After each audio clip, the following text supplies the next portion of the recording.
Uh, yeah, I'm just seeing participants are just joining in. Yeah, they will join. We have not started. We'll start. When they are allowed, they'll join. They are waiting. All of them. Varushka, ready? Yesterday, so many could not join. So they had to join on YouTube only because Zoom Yes. was full. How many? Yeah. What is the capacity of Zoom, Dr. Arjun Kumar? Ma'am, 600 around. So all those who were after that, they had to join either on Facebook or. Okay, I've got on my computer now. So I'll switch. Okay. Okay. Varushka, you can go ahead. Okay.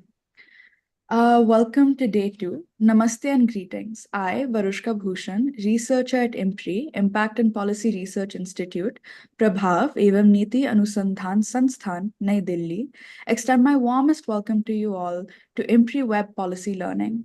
The International Day of Women in Diplomacy, observed annually on June 24th and declared by the UNGA's 76th session, celebrates women's contributions to diplomacy, honoring their achievements and advocating for gender equality. Despite 16 countries adopting feminist foreign policy since 2014, true feminist principles are often diluted in practice. To mark this day, IMPRI and the Asia Foundation announced the launch of Feminist Foreign Policy, Past, Present, and Future, reflecting their commitment to advocacy, education, and youth empowerment. This is a 3-day immersive online certificate training symposium to be held between June 24th and June 26th. This pioneering 3-day immersive online certificate training symposium is designed to immerse the next generation of leaders into the intricate world of diplomacy and gender equality. We welcome you and thank you for joining us in this journey of mutual learning. The chair for this program is Professor Vibhuti Patel, a visiting distinguished professor at IMPRI, and our expert panel for this program includes Ms. Stephanie Foster, Professor Sanjukta Bhattacharya, Ambassador Lata Reddy, Ms. Nandita Baruah, Dr. Shweta Singh, Professor Anuradha M. Chenoy, Ambassador Anil Trigunayat, and Ambassador Riva Ganguly Das, with our governors being Ms. Nandita Baruah, Ms. Apurva Singh, Dr. Arjun Kumar, Dr. Simi Mehta, and our coordinators being Mr. Satyam Tripathi, Ms. Vidita Jha, and Ms. Shweta Shankar Pidimari.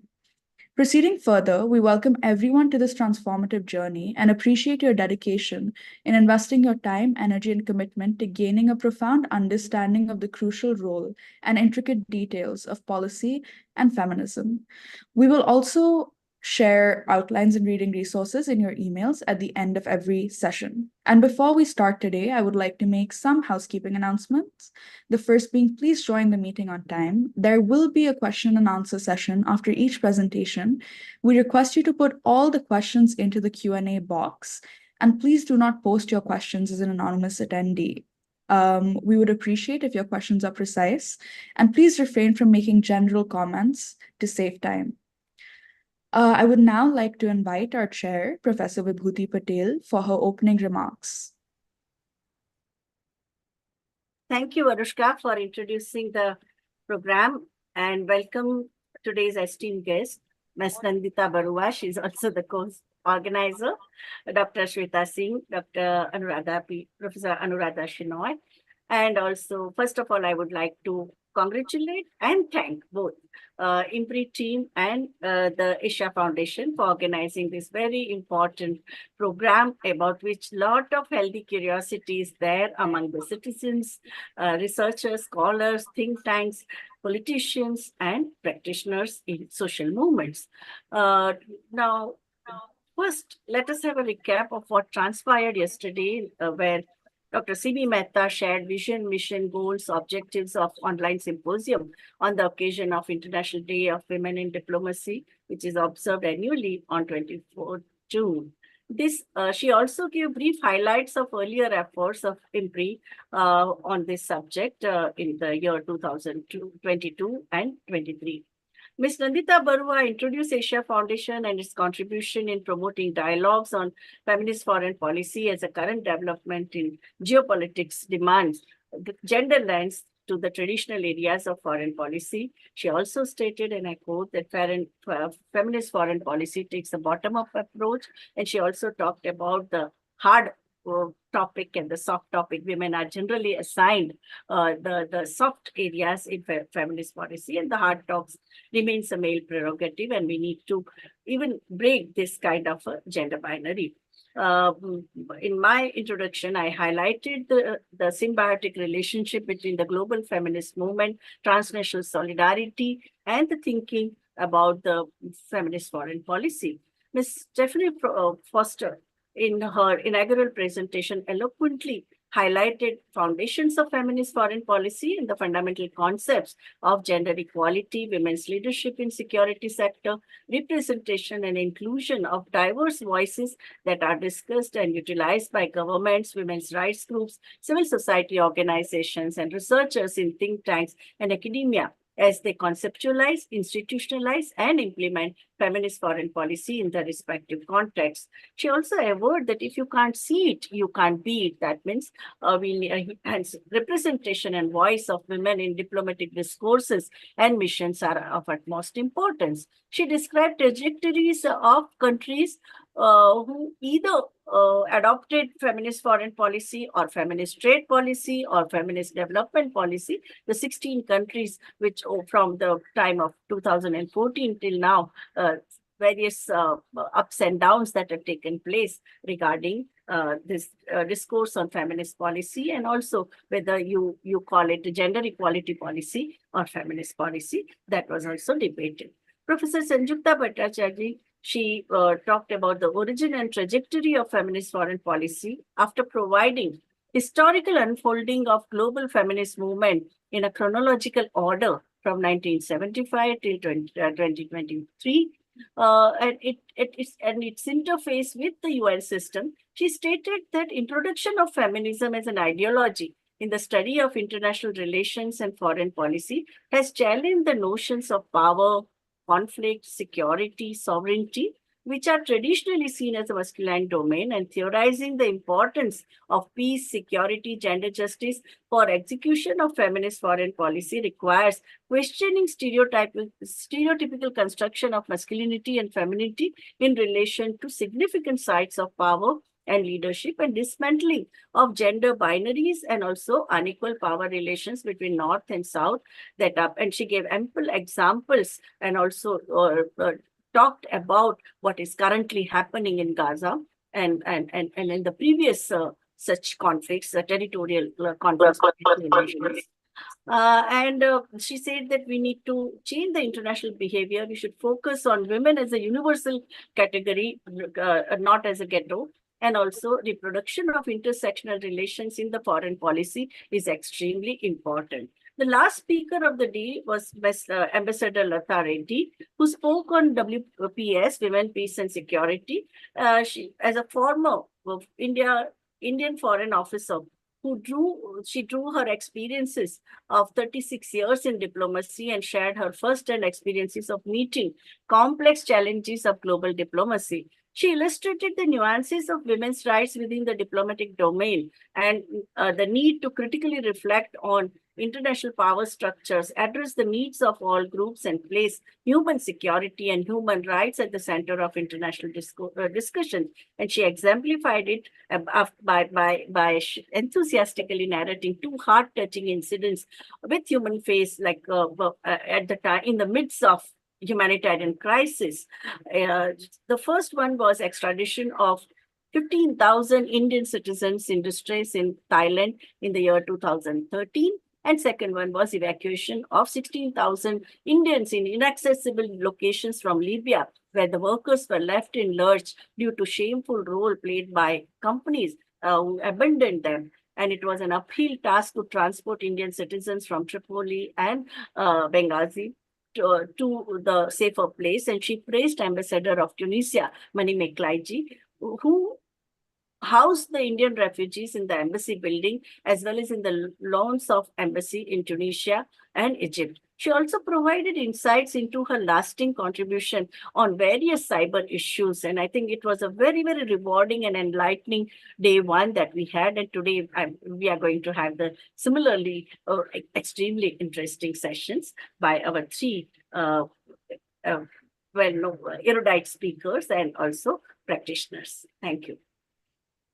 Thank you, ma'am, for starting us off today and recapping yesterday. And with that, I would like to move on to our first speaker for the day. And I'm delighted to invite Ms. Nandita Baruah ji, India's country representative for the Asia Foundation, for her session on feminist foreign policy, evolving issues. The floor is all yours, ma'am. Thank you so much, Varushka. I want to begin my warm welcome to all the participants from, I think, across different parts of India, but also outside of India, who probably joined us today for this conversation. Also want to thank Professor Patel and IMPRI, Dr. Arjun and Simi, for really taking the lead to expand this conversation on feminist foreign policy, beyond which is so far being a much smaller group that has been talking about it both within India and in some of our neighboring countries.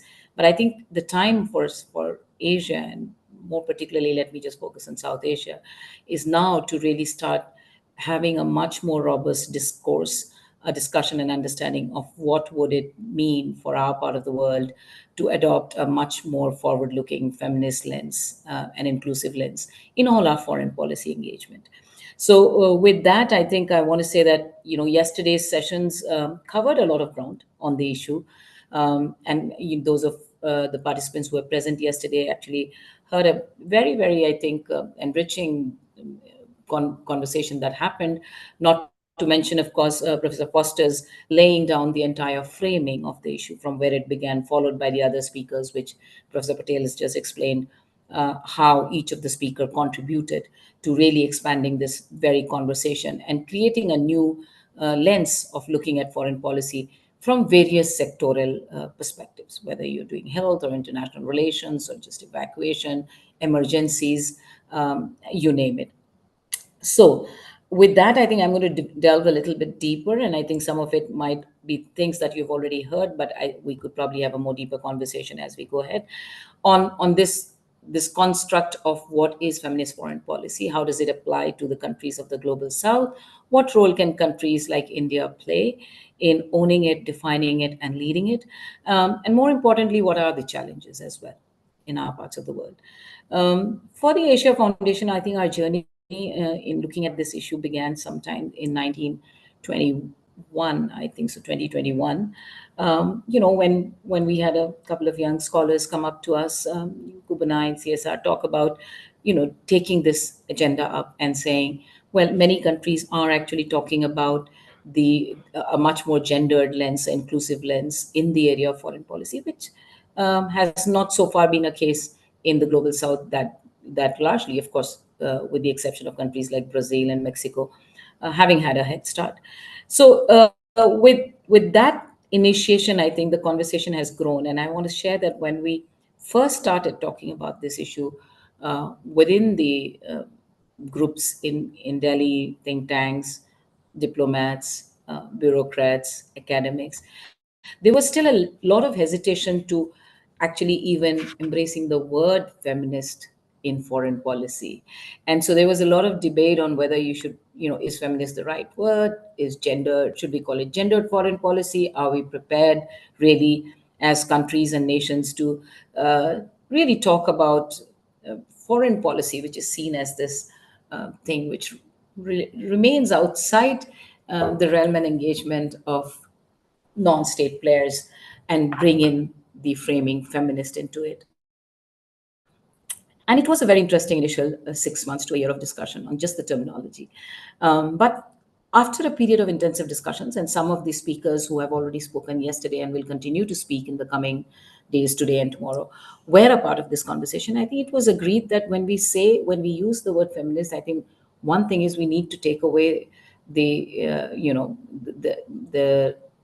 mindset around that word, the pushback to the word, and really clearly state that when we say feminist foreign policy, we are actually talking about a much more inclusive lens in an area of engagement which is global, in an interconnected world where disproportionate inequalities exist, where marginalization exists, and bringing in the word feminist in foreign policy engagement means you are actually encouraging countries and nations to really look deeply into the ways the inequities, inclusions, exclusions, and diversities play out in country and how those can be addressed in a more equitable way. And so I think when we talk about the feminist foreign policy, it's not just about having a women's agenda or putting women at the center. When you use the term feminist foreign policy, or feminist for that matter, you're talking about a much larger inclusive word, which is actually looking at marginalized and vulnerable sections of population. And yes, women form a large majority, because by very virtue of being in a patriarchal system globally, women are at the end in that box of larger set of inequalities that globally we face. That doesn't mean that the feminist foreign policy is tailored to just women. It is tailored to addressing all the inequalities and marginalizations that may exist in any given context and in any given sector. And then it talks about how you engage with it. So yes, as I said, it forces you to rethink traditional power structure. It forces you to have a more bottom-up approach, where the solutions that one is prioritizing puts the needs of the marginalized at the center, and definitely focuses on human rights as the key principle defining any engagement in foreign policy. Now, the fact that we are saying foreign policy, it means engagement outside of your own nation, which is why it's foreign policy. Policies towards other countries, policies towards other stakeholders in other nations. Having said that, however, I will, expand on this more towards later. I do want to put one thing in front right away. For a feminist foreign policy to be effective, it cannot be devoid of your domestic policies on gender and equity. Any nation which accepts, agrees, and decides to move ahead with a feminist lens in its foreign policy, by very virtue of the definition, will first have to ensure that your domestic policies and your domestic norms on engaging equity and rights are in the right space and in the right parameter. So you need to have domestically proven equitable policies to be able to create a more responsive policy as in player beyond your own borders. So that's the first point. Secondly, I think it's also important that, when we think with a feminist foreign policy lens, we have to understand that as a country engaging with multiple countries, whether it's India, Nepal, Bangladesh, Sri Lanka, we engage or the global north, the US, Japan, or the Pacific. We have to recognize that we engage with countries just like as you have disproportionate development and growth within your own nation state, you have disproportionate or inequitable growths globally. Some countries are more developed, some countries are less developed. Some countries have better legal systems, some countries have slightly weaker legal systems. Some countries have more defined democracies, some countries are fledgling democracies and are still emerging to be democratic. So when we say we are going to engage from a foreign policy, feminist foreign policy lens, for every country, it's important to first define the level at which the country is with whom you are engaging, and therefore be cognizant of their needs, in two ways. Let's just put this in perspective. If we are engaging with a country, say, in a disaster situation, and as a foreign policy engagement, most countries rush in to help any country which has faced any disaster.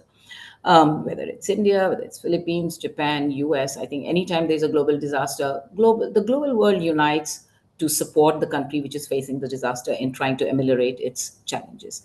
However, when you say that, well, you need to have a foreign policy lens in how you deal with disaster, what that would mean is it will force countries to first identify the level of equity or inequity that is there in the country into which they're entering to support, and make sure that those who are most marginalized are at the forefront of assistance and aid that you're providing. That it becomes mandatory for those countries to make sure that they are most marginalized get the support that you are trying to provide them. It's in a very simplistic way to say, just like any of the development assistance programs say 50% beneficiaries should be women, in a disaster assistance program, a foreign policy engagement or an engagement on disaster should say that this assistance should be directed by the countries, or we will work to facilitate this access to this assistance to the most marginalized first. Because as it would happen in any country, whether it's India, Nepal, Sri Lanka, US, Canada, UK, Sweden, you name it, people with the foremost access will be the first people to be able to access any support. In most countries, it would be men who would have a greater mobility to access any kind of benefits that you're bringing in. Therefore, ensuring that your assistance is equitably distributed and reaches the most marginalized becomes important. So that's just one example of saying, if you're looking at climate, that's how you would engage with when you say you are having a feminist foreign policy lens, because that lens will force you to make sure that you are taking care of those nuances in your engagement. Let's look at another example. We are going through countries who are deeply today facing all kind of internal conflicts. There are multiple flashpoints of war. There are multiple flashpoints where, legitimately led elected governments have been overthrown and been taken over by more regressive regime, more, regimes which are not very tolerant of just even basic human rights for women. Now, many of those countries are in the neighborhood of all of us, whether it's the north or the south or the west or the east. You have many such flashpoint countries where you find that the ruling regime is a particular kind of a regime. It could be a very elite regime. It could be a regime which is very driven by certain, systems and cultural norms which are regressive, which are not inclusive, which undermine women. However, what should countries who believe in equity, who don't believe that those kind of inequities and division should exist, do in their global engagement? You obviously don't forsake those countries, because simply because a certain kind of a ruling group has come in power, or certain kind of a fundamentalist group has come in power, or certain kind of a military coup group has come in power, the objective of countries who are looking at themselves as better placed, as somewhat more progressive, somewhat more inclusive, with better democratic systems and governance systems, need to do is not completely denounce your engagement, but define your engagement in a way with those regimes that allow you to provide support, or determine your support, having a negotiating space that says X amount of support will be provided as long as it goes to women who are of the reproductive age group, or women who are pregnant, or girls' education, or young boys and girls. So you have to choose and pick where you will engage in that, but without completely renouncing, because then if you forsake it, you are actually forsaking an entire nation and its people for the sake of a particular ruling elite that might be ruling those countries. You actually go down to the bottom, and because or even those countries need your assistance and support. For example, Afghanistan needs assistance and support for all country, but we know that Afghanistan has got a regime that is highly intolerant of any rights for women. Does that mean we forsake Afghanistan? No, I would say that means that in our negotiations with Afghanistan, we continue to push for more rights for women as a return for the assistance that they seek. Similarly, when countries emerge from conflict and other third countries play a role in peace negotiations, and I have seen that happen in the neighborhood, it becomes imperative that you make sure that women and marginalized groups have a voice at that table for peace. Because in the first place, the conflicts occurred because of inequity. If there was equity, equitable development, equitable growth, or everybody's rights protected, everybody being successful in what you did, rarely would conflicts occur. I'm not saying they may not occur, but rarely would conflicts occur. Conflicts have occurred where there has been inequity, real or perceived at times, from one side or the other. And I think then when you finally bring people to a table to negotiate peace, ensuring that as countries and nations and as institutions which will facilitate peace, whether they are UN, multilateral, bilateral, you have to put it in the right up in front that women, marginalized communities, and people who felt discriminated against have a voice at the table in that negotiation going forward, so that future growth and development of the country post a peace negotiation does not reinvent the inequities that existed, but actually work towards addressing those in a more equitable manner. Again, your moral authority, personally, I feel, to do so would rest on whether you have the same principles applied at your home and in the nations that you represent from. So that's the other thing when we talk about foreign policy engagement. Now, I think because FFP actually plays out both policies and actions that consciously consider the gendered impact across various sectors, which is what I just said, whether it is development assistance, disaster risk reduction, environment, security, you name it. I want to talk a bit more about in this entire defining and action. I think people need to understand that when you say feminist foreign policy, it's not going to be a single shoe that fits all. It's also not going to be same across sector. It is going to be very, very defined and nuanced across sectors and across countries, depending in the trajectory of your own growth versus your own ability to be able to push forward the agenda in the countries that you are negotiating with. So having said that, I think a couple of critical areas where the world today is focusing on. One, of course, as I said, in negotiating peace. I mean, we are all seeing what's happening in the Middle East. We are all seeing what's happening in our neighborhood, in Myanmar, in Afghanistan. And I think in each of these countries, responsible multilateral, bilateral institutions and nation states who are interested in having an equitable growth system should actually seriously adopt a feminist lens and unpack that in their negotiations, in their engagements, in their support and work with these countries. Climate and disaster is a big story. We have just emerged in Delhi out of a massive heat wave. I don't know whether we have emerged or not, but we are hoping that we are going to emerge out of a heat wave. We have had consistent, high temperature, unprecedented heat in Delhi over the last 1 month. Having said that, we are actually facing climate change real time in our own life. I think this is going to be an area where there is, and we all know there's research to prove it, that the impact of climate change is going to be disproportionate. Rich people will be able to survive it because you have the means to have multiple air conditions, any new technology, have better homes, not go out for work, work from home, have a earning, etc., etc. More economically marginalized groups are going to face a more harsher impact of climate change because their ability to access what you would need to survive climate change will be limited. Therefore, I think when we get into climate negotiations, when we talk about what is our demonstrated commitment to addressing climate change and the associated disaster that it would go, we need to be fully cognizant of these disproportionate variances that we will encounter. It needs to recognize, therefore, climate diplomacy needs to recognize that women and marginalized groups being disproportionately affected. There is, climate change. There's a need for greater investment on those groups going forward. Greater investment for preparedness, greater investment to ameliorate the challenges they would face, greater investment to really actually reduce the consumption that the well-off do, either as individuals or nations, so that the less well-off do not face the unequal burden and the brunt of climate because of the actions of those who have the resources. That, I think, becomes important. And that's, I think, as Prime Minister Modi says, your life model is begin at home. It needs to be something. And home doesn't mean just the individual home. Home means the home countries who sit in the forefront of climate negotiation and demand things or put conditions on other countries. I think those homes also need to relook at their own consumption patterns to ensure that disproportionate climate impact doesn't happen. And that's a critical foreign policy need. Introduce greater gender equity in business models, notably. For example, I think in India and in some of the other African countries and others, we have seen there's been the push, okay, if you're going to go solar, you're going to have renewable energy. What role can women play?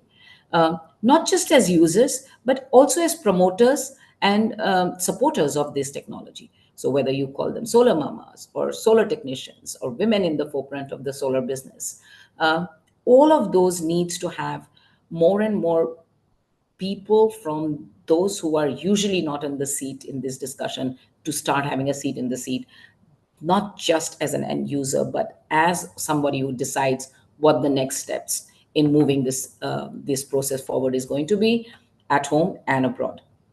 Integrating gender-sensitive approaches in disaster risk reduction policies. I think I have to say that I can at least speak for India and some of the other countries where we have actually had a much deeper look at disaster risk reduction, including Philippines as well, where I think identifying who are most at risk during disaster has become a science and a technology-driven process. So you have to have the information beforehand, and you can only have it once you recognize that there is going to be a greater need when a disaster happens for certain people of certain age, old, elderly, people with disability, younger children, pregnant women, single mother. So I think these are emerging trends that we have to keep focusing on as we plan for an approach on feminist foreign policy. I know I don't know how much time I have, Varushka, maybe another 5 to 7 minutes. I'd just like to cover 2 more points.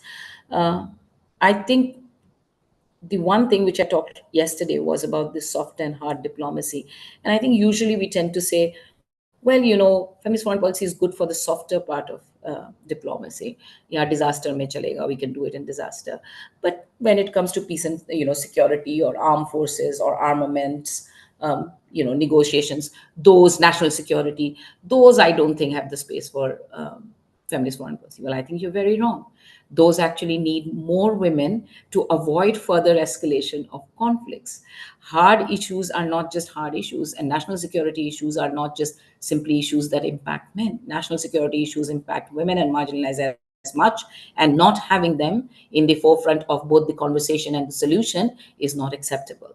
Going forward, I think we need to stop having this division between hard and soft issues in foreign policy and get the understanding and voices of everybody across. I feel that, for example, countries like Bangladesh, countries like India, we have now opened up our armed forces to women across the board.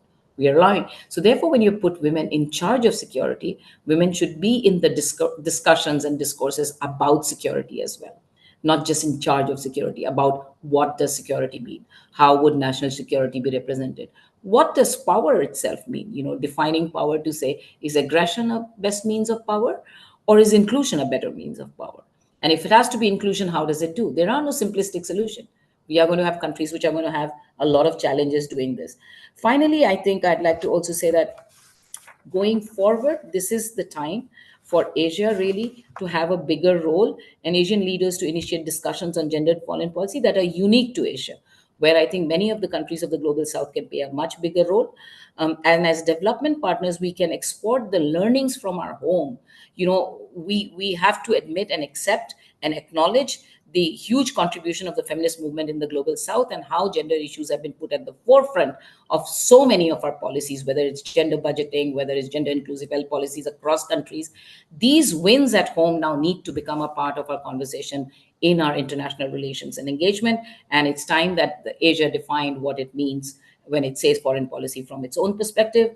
Women-led development has been a slogan for India and for many countries, and I think we need to push that beyond just being a slogan, but put it into action across, whether it's on financial institutions, trade, disaster, security, climate, you name it. I think in forging alliances to develop regional policies, the more countries who come together across and agree on this framework, the better we are in being able to really challenge the stereotypical rules of power and patriarchy collectively. And however, I think finally, a lot of this is going to be defined by a lot more research, a lot more challenges put forward, a lot more, in-depth, let's just say, newer ideas and thinking from a group of people beyond just the realm of political leaders or bureaucrats. The group who is, for example, here today, which is a mixed group. And I think it's going to be important for all of us to collectively delve a little deeper into this and start unpacking it a layer at a time. It might cause some tears in some places, like when you unpack an onion, but I think it's going to be worth every bit. And so we have to put our collective support towards making this happen. Thank you so much. Thank you, ma'am. That was a really comprehensive overview of what equity means, especially in this context. And before we open the floor for question and answers, I would like to invite Professor Vibhuti Patel for her remarks, and I would like to remind participants to put their questions in the Q&A box. Thank you. Thank you, Ms. Nandita Baruah, for giving us a big canvas of the work that in the area of feminist foreign policy, women's movement, and the thinkers and researchers have done. My question is that during the 80s and 90s, so many consultations, regional consultations among South Asian, Southeast Asian, East Asians were taking place, and so many best practices were gathered from each other.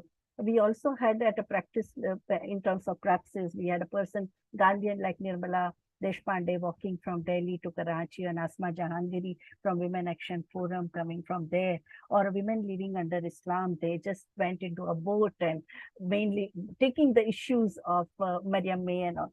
So these are the small stories which also had a great impact.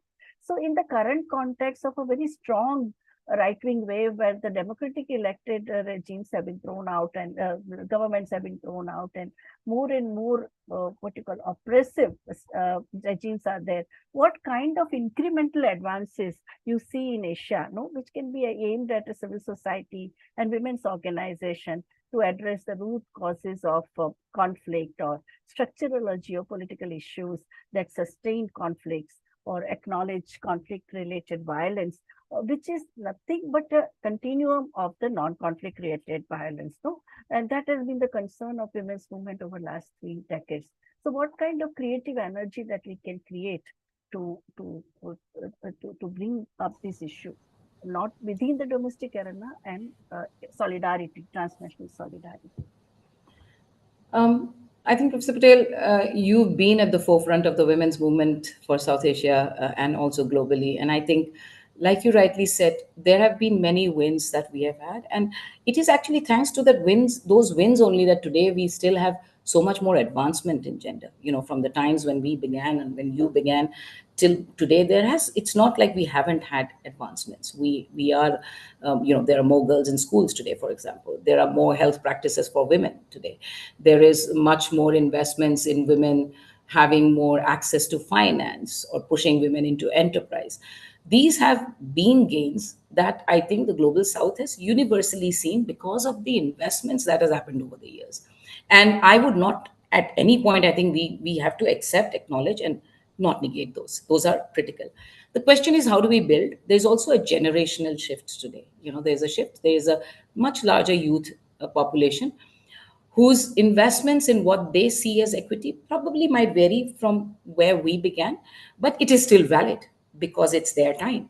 And I think from where I am, I think my perspective in this is that the creative energy today we need to harness is much more of the younger population, which is globally biggest in South Asia right now, whether it's China, whether it's India, Bangladesh, Nepal, and looking at what would be their priorities. Because at one level, what has drastically changed is technology.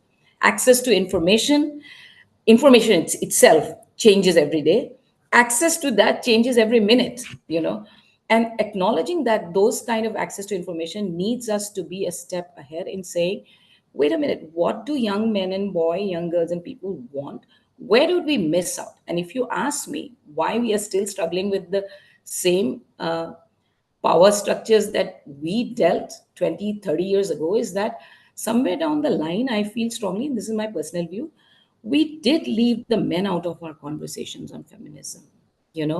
I feel it is becoming imperative to not just get men to support women, but bring men into the conversation of feminism and start asking the hard questions on, is the current construct of masculinity and power that is defining people, institutions, and nations right? you know and if not, what should that be? Just as an example, today I was horrified in the morning to read a news article. I was just flipping through my newspaper with my cup of coffee, and I see this massive article saying, and the media has put it out as an important article, and which is also challenging to me, that cops in Haryana, in the state of India, are demanding two things. They are saying, one, no person should be allowed to be married without the permission of their parents. So the rider is, we are not against love marriage, but approval of the parents should be taken, because a parent brings up a girl till the age of 18. I'm quoting exactly what it said. And then suddenly, when she turns 18, she takes her Aadhaar card and runs away and elopes. So approval of parents is important, because when they don't take approval, then honor killings happened. So the onus of honor killing is on the woman, because usne approval nahi liya, so she didn't take approval, so she's honor killed. So to avoid honor killing, take approval of your parents. Now, if she had the approval of the parents in the first place, she wouldn't have run away. The fact is, you don't encourage such liaisons. That's why she's walking away. Second demand was that make the marriageable age 60, so that she doesn't get a chance to run away at 18. Okay, so 18, yes, she has the Aadhaar card and run away, make her take her parents' permission, and then 16, and they are demanding that their elected representatives pick up this issue at the coming parliament. This is what they're demanding, and they said, we will go on a strike and we'll go on a movement. We'll come to the streets on a movement if you don't take this power. Now, this kind of threatening, I don't think in any democracy at the level at which India is today, as a very mature democracy, should be allowed. It should, across party and political lines, is unacceptable But at any given stage. they got boost because of the government of Gujarat. No, they also said that every marriage parents have to be informed. That's what ruling parties say. Well, the question is whether you inform versus whether taking permission versus reducing it to 16 and versus linking it to honor killing. To me, all of this, demanding that your parliament raise this, is unacceptable. And I would be very, I would say I would like to see which party actually raises this at the parliament to say, bring it down to 16 and let girls who are adult, who can vote without their parents' permission, who can vote against who their parents vote for, should not marry the person they want without their parents' permission. Now, what kind of a dichotomy are we talking about? So I feel that when you have these, and this is, again, we didn't take the men along. Somewhere I am not expecting us to be able to change the cub guys. They're probably, from my perspective, possibly not changeable. Maybe some are, I don't know. But the young men, the women are not just marrying apparition, right? They're marrying another young man who is a man who also is a party to this decision. So where is that coming? Where is the onus? Because when it's an honor killing, both the girl and the boy get killed. No, and man is going to suffer more because the Juvenile Justice Act sees this, or even all the criminal justice system sees man as a man in conflict with law. While woman, yes, if he's also getting killed. No, but woman is seen as need of protection, in need of protection. So I think either which ways, it's no win for both, Dr. Patel. To me, it's not a win. It's not a winning situation for the men. Definitely not for the women. So I feel that the conversations, as you're saying creatively, I'm just giving this as an example of what young people are going to have to deal with, right? More and more young people have the right to choose their partners, I'm sure. The right partners. Yes, everybody makes choices. I mean, a lot of times when parents choose their partners, those relationships also don't necessarily go well. So it's not like a panacea for anything. But I'm just saying the agency to choose cannot be taken away from anyone who is adult. You can't selectively give one agency. I mean, I think voting for your country is a much bigger responsibility than choosing who you marry, frankly. I mean, I probably put them at equal, if nothing else. But you can't say that you're allowed to do this, but you're not allowed to do that. And so get her to marry at 16 so that I have a control. So the boy marries at 16, they go to jail. But the parents getting somebody married at 16 is not a problem because you want to reduce that age. So, these to us, even labor laws. So, Professor Patel, I think creative thinking today requires us to collectively stand up for some of these issues which we have actually dealt with, responded to. They don't require a response anymore, and the legal system does not accept them. For a country like India, none of this, what has been said, is in the legal system. So why are we even getting at this? So I think voice raised to be against issues that have been settled conclusively because of the feminist movement's rights and should not be raked up now for the sake of just somebody's limited interest. So I feel there's a lot that can be done in this area. Yeah, I think constitution can be the touchstone for this new absolutely discourses with absolutely boys and girls. Yeah, thank you. So there are many questions waiting for you. Yeah, I'm gonna do my best to give you a compiled sense. But one question I've noticed, or a theme that's been mentioned a couple times, is what are the structural changes that need to be made so that foreign policy as a whole can have a more gender sensitive and feminist approach?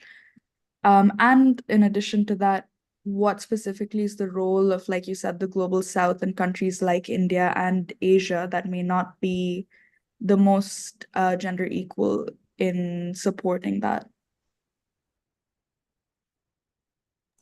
I think here's the thing. In our part of the world, in Asia, we actually have a lot of structural things in place. We have legal systems which have fully endorsed women's and equity, marginalized groups. We are changing the law every year to bring in more equity. We are recognizing different genders, identities across Asia. We're getting there point at a point.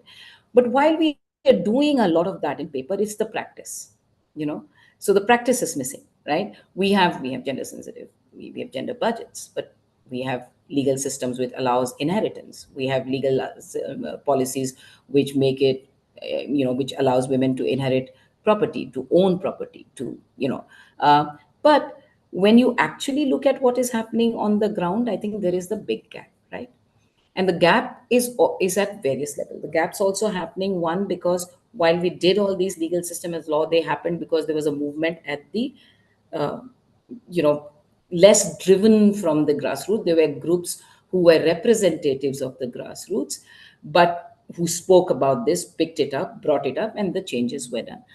Sometimes the changes are done globally, also, I mean, let's just say in Asia and other countries, without putting a down, bottom end structure on how this will happen. Now, you have a legal system which says all women will be allowed inheritance from their parent, equal inheritance law, parental property, right? But at the same time, you also allow for certain, two things happen. You allow that to a segment, but then within the same country, there will be one segment, because of certain religious identity, will not have access to that law. So it doesn't get applied universally. First big problem. So this disparity created between women of two different identities, whether it's a religious identity or a community identity, because that doesn't get addressed. So say sometimes some tribal communities, hill communities will still have the common code, and then they'll go by that.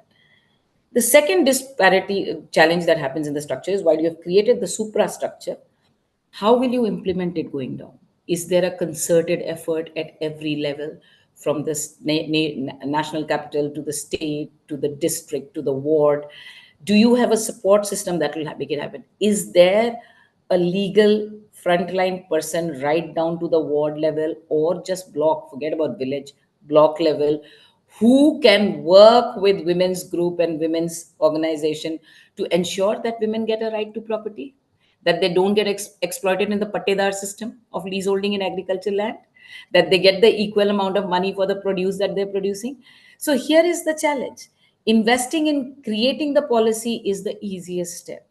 Investing in implementing the policy requires a much larger structural investment with money and human resource and trained human resource. That's where our gap is today. That's where Bina gap is. The challenge is the development assistance that came from the global north to facilitate this also did not invest in the downward stream. They were happy to see the upward changes, and that was it. Okay, not to say that the developed north is developed in many of these things. They have equal amount of discrimination, equal amount of challenges, equal amount of inequity, and more. So I think I'm just going to focus on Asia, because my thing is Asia is the story, and I would like us to, as a part of the Asian South, really start thinking about where we can start investing our own resources today to strengthen the structure needed to implement the legal, the policy, and the other operational norms that we have created, and to systematize it. That's where the structural challenge is. And highest time, I think biggest thing is behavioral, takes time, but behavior will also happen once you create a structure and there's somebody applying the law. Even on dowry, I mean, the application made the change. It's still happening, but at a much less rate than it was happening when Mrs. Chadda and Appa filed the case from Shakti Shalini at that time, at a much less level, because you implemented it. You said mandatorily, yes, not to say it will not get abused, but everything gets abused. Just because women-centric laws get abused by a certain percentage, you tend to say, oh, these laws are not right. Laws which apply to men largely keep getting abused all the time. That doesn't mean you don't make it accessible to those who need it the most. You just stop the abuse. There's a way to stop the abuse. And you can't tell me that states can't do that. States can do much more than that. Thank you so much. One more question, because we're sort of talking about equity and we're taking a more global perspective to that. A really interesting question I thought was, to what extent is feminist foreign policy promoting almost Western feminist ideals?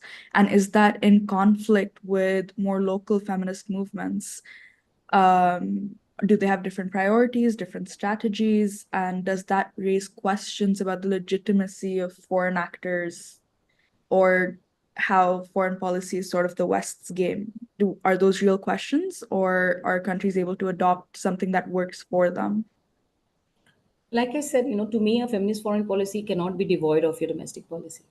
So if a feminist foreign policy cannot be devoid of your domestic policy, it's automatically indigenous.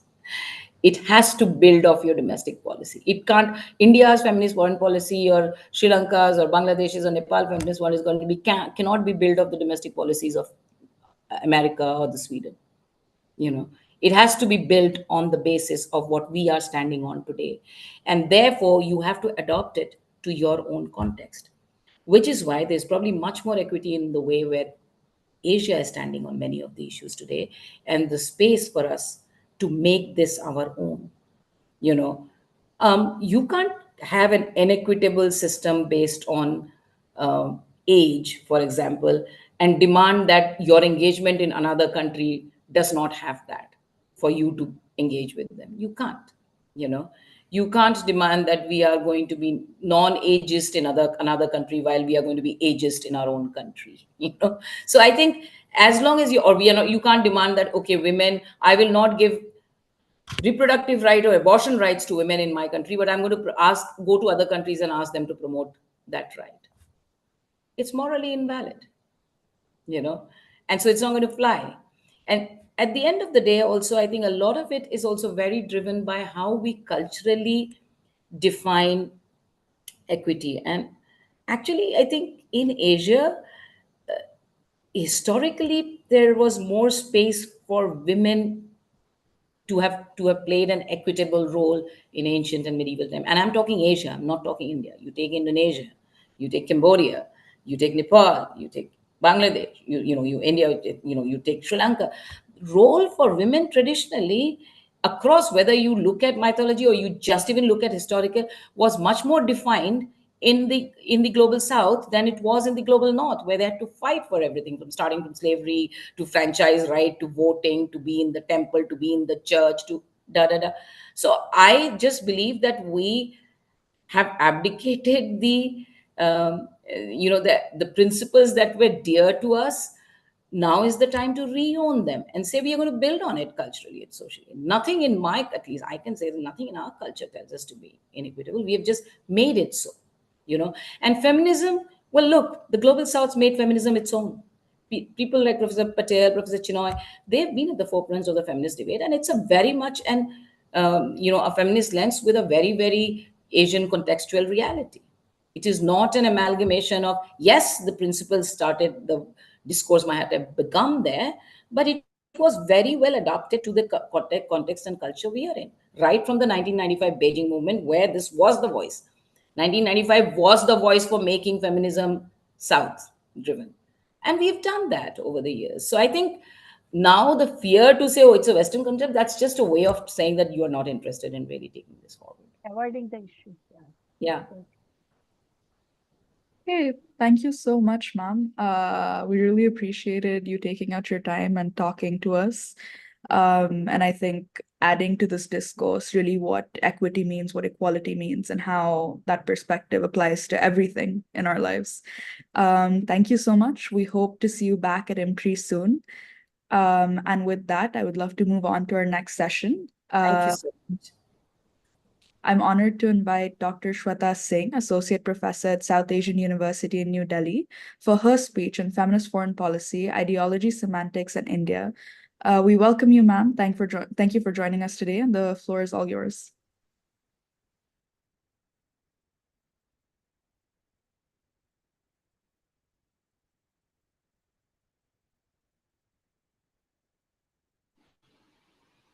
Thank you so much. Thank you, IMPRI. Thank you, Professor Patel. And it's so wonderful to see Professor Chenoy. And I know Dr. Gopinath is online. And it's just wonderful to be part of this session. And thank you, Asia Foundation, for actually facilitating this. I just wanted to share my screen. So I'll just take a minute. And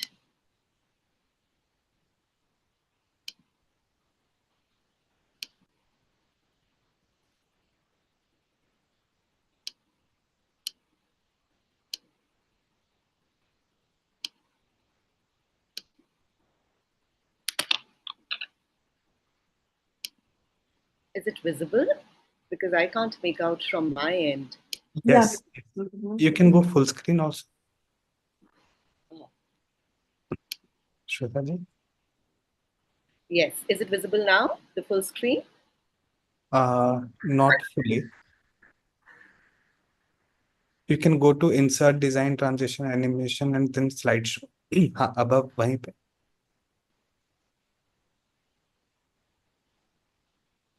That banner is troubling you. Okay, you can come down where the zoom option is there. No, there is a present option. Yeah, just उसके बगल. No, more left. उसके Is it और fine now? no, ma'am. Just behind that there is a present button. Yeah, that one. Yeah, right. Is it Yes. fine? Yes, perfect. Please go Okay. ahead. Excellent. So, I mean, it's so interesting that we've been talking about in the last 2 days on ideas of feminist foreign policy. And I was very intrigued when I was, invited to talk on ideology semantics in India. And I've been thinking about these ideas. And I thought, where should we begin our story? And for me, it's an act of storytelling when we are thinking about feminist foreign policy, especially trying to build and unravel what is India's stand on the idea of feminist foreign policy. And I thought, to start with three questions. And I think these are three kind of guiding questions, in terms of the way forward. The what of feminist foreign policy, the why of feminist foreign policy, and the how of feminist foreign policy. So I think, to my mind, all these three questions are important when we are thinking about what has been the trajectory of feminist foreign policy globally, and what is the idea of difference when we are thinking about India's stand on feminist foreign policy. So, if I just take a minute to talk about each of these questions and how we can actually dwell on it. So, when I'm thinking about this idea of the what of feminist foreign policy, I think it's very important to start thinking about the genealogy of feminist foreign policy. What has been the sites from which ideas on feminist foreign policy? What has been the location of feminist foreign policy? And I think the question of location of feminist foreign policy is extremely important to think about global hierarchies. It's also very important to think about politics of erasure. It's very important to think about epistemic violence, specifically in the sense in the context of global south. The why of feminist foreign policy, I think the most intriguing question to my mind is why is it and what are the kind of states that adopt feminist foreign policy? Moral states, ethical states. Why is this kind of labeling important? How is it that India would like to position itself when it starts to think about, when India is thinking about its question of state identity? And the how of feminist foreign policy. What are the contradictions? Nandita was talking about the contradictions in the context of external and internal. And I think that's where the question of the how of feminist foreign policy again becomes important. So when we start to think about India, I think there's a minute that we need to start to interrogate this question of why not feminist foreign policy and why gender sensitive foreign policy. And I think that's where I think, I want to draw your attention to is start to think about the politics of normative labeling. I think the politics of labeling is very important. Why is it that India would want to foreground this idea of gender-sensitive foreign policy? A few months back, there's been this conversation that Minister Jaishankar is talking about locating a genealogy in the context of strategic thinking. On foreign policy in India. And very interestingly, there have been gaps or there have been silences in the context of feminist thinking on foreign policy. And I think that's where, I think the entry point or the push for us is to start to locate this genealogy of a gender sensitive foreign policy in a context like India. And I think that's extremely important because I think there's this politics of this privileging of global north in the context of foreign policy, which is okay, but it's also important to look at this alternative genealogy. And why do I say that? Because I think it's important to look at the trajectories in the context of how have states evolved differently in the global north and in the global south. And I think that's where, for instance, the whole context of the identity of India, the post-colonial identity of India becomes important.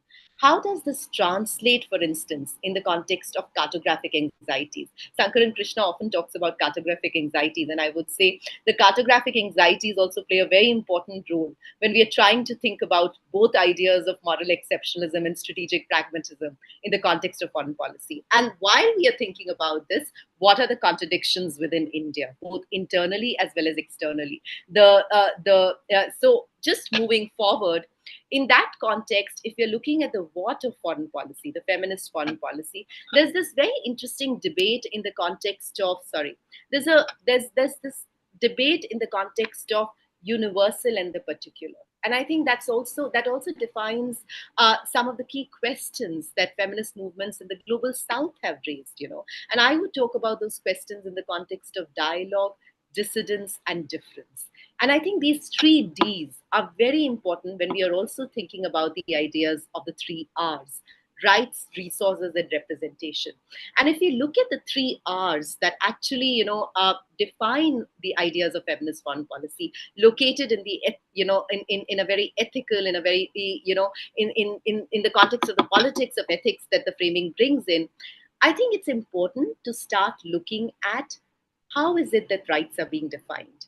Where is the location in the context of the ideational elements of the rights, resources, representation that we are talking about? We all know Sweden has been the moral arbitrator in the context of the feminist foreign policy that we are talking about. But what is it, for instance, that India would like to learn or take away from ideas that Mexico has been propounding? So, I think in that context, I think we need to pay careful attention to the ideas of universalism without getting locked into an ethnocentric template on the ideas of feminist foreign policy. So I think this is something which needs to be walked through very carefully. It is here again, the second point that I'm going to say is that, while we are talking about the three Rs, the rights, resources, representation, in conjunction with the three Ds, which is dialogue, dissidence, and difference, I think it's also important to see that, that how does India, would India want to just be a kind of take on the role of a norm taker, or would it also be a norm entrepreneur? So I think that's where we are also looking at this politics of labeling, gender sensitive versus feminist foreign policy that we are talking about. The other is, I think if you're thinking about the whole context of the genealogy of feminist foreign policy, and I do know that you've had conversations yesterday also, I think there is need to reinterrogate the idea of this genealogy. How and where do we trace the origins of ideas of feminist foreign policy? It's very interesting to see that, Sweden, which in many ways would say it was the first in the context of the adoption of the label of feminist foreign policy. But is that really so? Are we talking about feminist foreign policy the way the label has been carved out by Sweden? Or are there elements of feminist foreign policy, for instance, in many of the countries in the global south? I think one can go back into history to look at ideas and the intersections on that context. Sweden often talks about the whole context of state-led feminism, or the version of Swedish feminism. But where are we again locating those genealogies? And I think that becomes extremely important. I think what I would say is there is a need to trace the rich feminist genealogies of activism, of protest, and anti-colonial resistance in the global south. And how do they actually, constitute the ideational component of a gender-sensitive foreign policy? And I think that's where we would need to foreground the idea of difference that I was talking about. So while we are in dialogue with the ideas of feminist foreign policy, there is also the other D that we need to pay attention to, which is the idea of difference. And I think that also means, how do we think about the ideas of feminism itself? There is no singular approach when we are thinking about the ideas of feminist within feminist foreign policy. And I think that goes deeper. As a student of international politics, I often think about diplomatic histories. And I think it's very interesting to look at who writes diplomatic histories. Where do we locate these diplomatic histories? Are they actually, meta-narratives on diplomatic histories? Why is it that when we are thinking about the global south, we need to look at alternative sites of knowledge production? For instance, oral histories. How would we look at differing indigenous traditions on the ideas of these histories? And I think what is very interesting is also that this is very closely tied to the politics of epistemic marginalization and the complexity of knowledge production. I just wanted to bring this book to your attention. It's a very interesting book. It's Women, Diplomacy and International Politics since 1500, and it's been edited by Sluga and Carolyn James. Very interestingly, I think this has very interesting case studies, from the everyday lives of women, traces diplomatic history, but marginalizes voices from the global south. And it goes back to the same question: where are we locating feminist histories? Is there a need to deprovincialize Europe when we start to think about feminist histories? And I think the point that I'm trying to make is not to delegitimize the differing histories, but to pay attention to more the idea of plurality within histories. And I think that's extremely important when we start to establish this dialogue with ideas of feminist foreign policy. I think that's where the 3Ds become extremely important. And I keep going back to these 3Ds. So, for instance, if you're looking at the politics of labeling and the whole context of feminist foreign policy, I think I'm just talking about India here. We could be looking at an alternative feminist lineage in terms of strategic thinking in India. And it's very interesting. I work on the Terigata, which is actually the collection of the first, 6th century BC collection of poems by the first Buddhist nuns. And I think the ideas of intersectionality that we talk about right now can actually be traced back to 6th century BC. The idea of multilateralism that we are talking about can actually be traced back to the 6th century text. The idea of, problematizing the idea of binaries can again be taken back to these texts. The idea is to actually widen your canvas in terms of the sites that we are thinking about. The other very fascinating, diplomatic practices that you can trace is, for instance, in the work of Jahanara Begum, the whole context of practice of persuasion as diplomatic strategy, or Ruqayya Sakhawat Begum's ideas on feminist utopia, Gargi and Yajnavalkya on the ideas of dialogue. So I think what is important is to give due recognition to alternative feminist lineage in strategic thinking. And I think that's where I would go back to my first point in terms of thinking about the idea of universal versus particular. And I think the thin line here is that the particular should not get locked in the context of ethnocentrism. In fact, it's very interesting, and I say this with a word of caution here, that many of the ideas that we are talking about in the context of post-colonial scholarship also tends to be usurped in times which are very populist radical right in its orientation. So it's a very thin line when we start to talk about this tracing of alternative genealogies located in specific sites. How do we actually traverse this thin line? And I think that's a big challenge in the context of both academic scholarship as well as practice, the appropriation of the language of this alternative genealogy. And I think that's something that we need to be mindful of. Now, in that context, I would say that in the context of India, I think there is a lot of strategic thinking in the context of this alternative feminist lineage that we're talking about. And I think India has been talking about its leadership in the context of not just as, in the context of norm-entrepreneur. And I think the language of gender-sensitive foreign policy is a space to build transnational solidarity across differing voices in the global south. And I mentioned Mexico, and I think that's where, the synergy really comes in if we look at the framework of action that we've been talking about. Now, and again, coming back to this whole question of politics of labeling, I think why is there a strategic hesitancy in the Indian foreign policy establishment to look at the idea of feminist foreign policy? I think there's a lot of push on ideas of feminist foreign policy without embracing the word feminist foreign policy. And I think what is being foregrounded is the ideas of gender-sensitive foreign policy. And I think the idea of gender-sensitive foreign policy speaks to the contextual realities.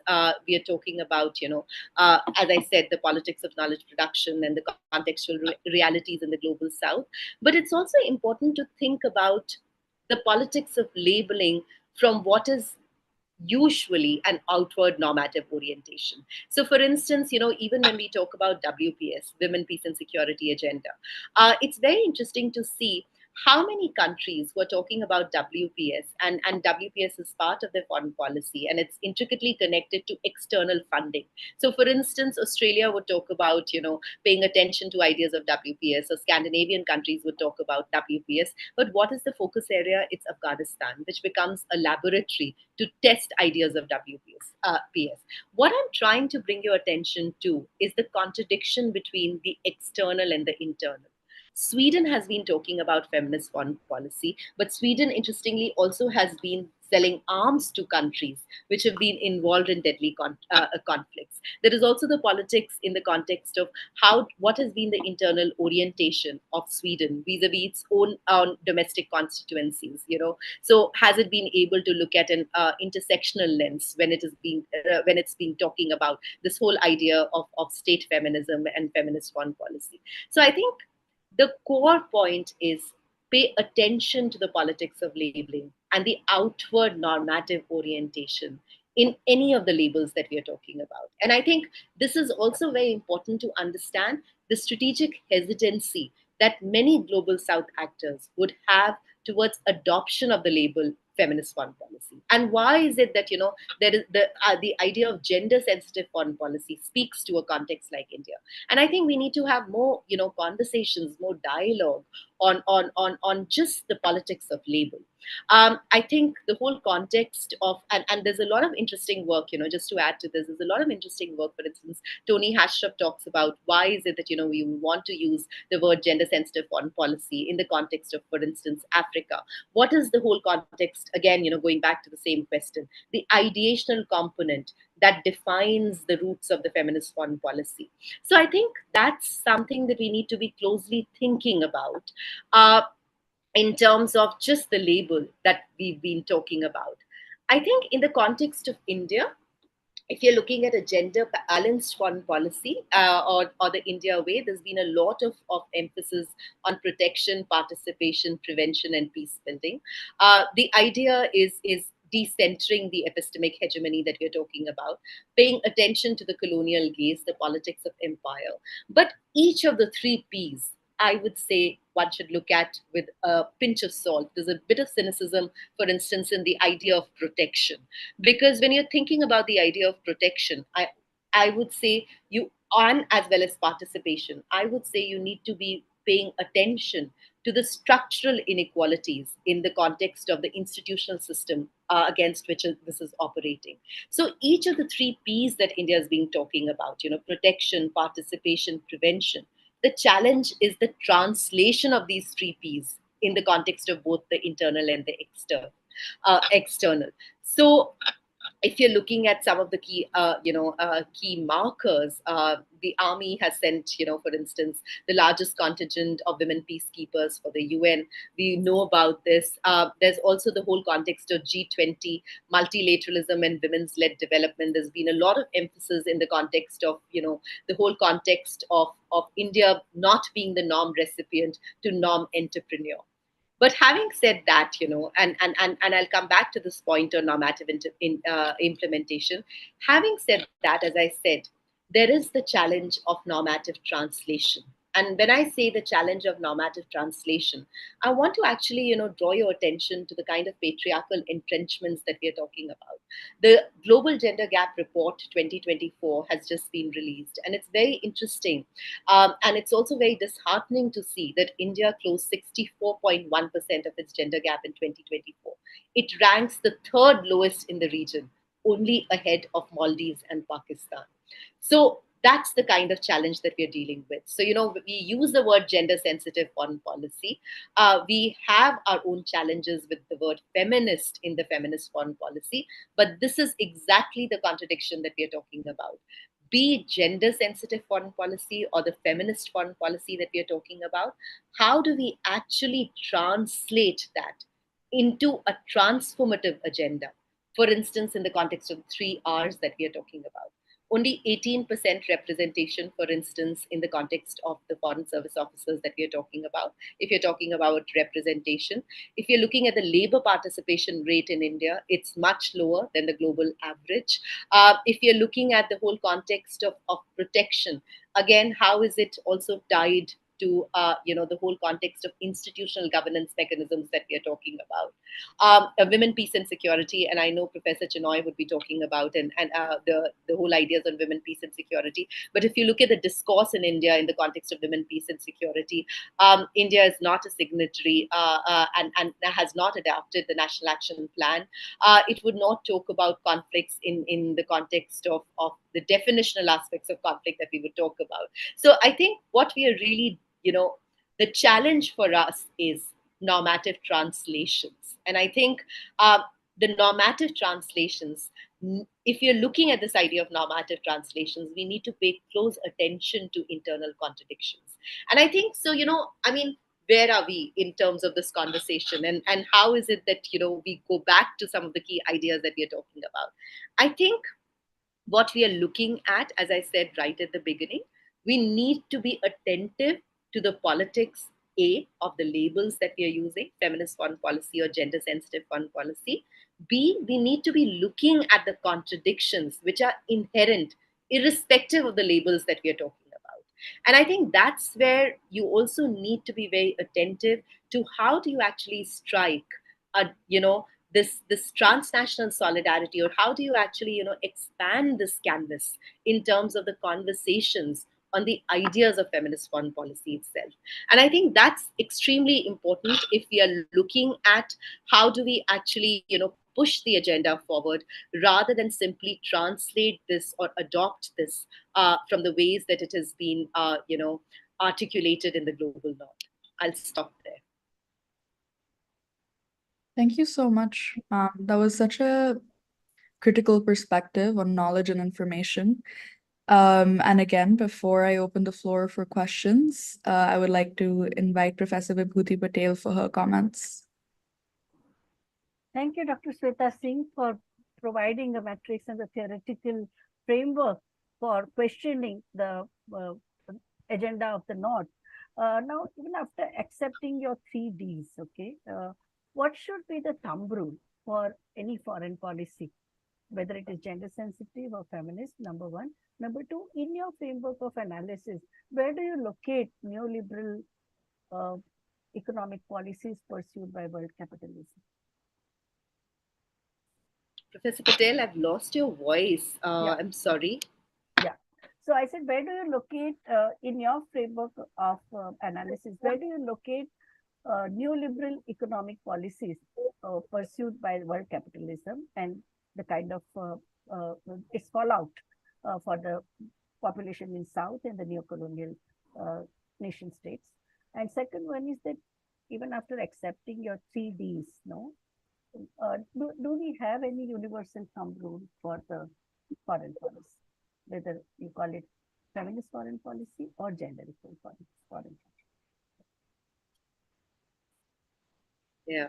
Thank you so much, Professor Patel. I think very interesting questions. I think the idea of 3Ds is, and I think this is also a contention when we start to think about, for instance, feminist IR in South Asia, we've always pushed for, that there is no one singular approach to thinking about feminist IR. And I think, Professor Kumari Jayawardene, who was writing in the late 1980s, was really talking about the idea of differing voices. And I think so when we're thinking about feminist foreign policy, to my mind, it's extremely important to recognize the idea of plurality. And I think that's a conversation that needs to be foregrounded. And I think that's something that Nandita was also talking about, that, how do you actually bring together differing voices? So if you're talking about, the sites of feminist foreign policy, I think you need to, again, widen your campus. Widen your canvas. Start to think about, and that's why I think I started off with this whole idea of tracing an alternative genealogy of feminist histories itself. So, for instance, there's such rich, feminist historical traditions in South Asia, in India. I think that's something where you need to draw your attention to. And I think that is a push that, to my mind, becomes very important when we start to think about foreign policy, or when we start to think about feminist foreign policy, irrespective of the labels that we start to adopt. And I think in that context, and I think that again links back to your first question in the context of the neoliberal agenda or the neoliberal policies that you were talking about. Again, the idea of difference is the key here. And I think the politics of a neoliberal agenda also needs to be paid attention to. So, for instance, and I think that's that's the point that I was trying to make.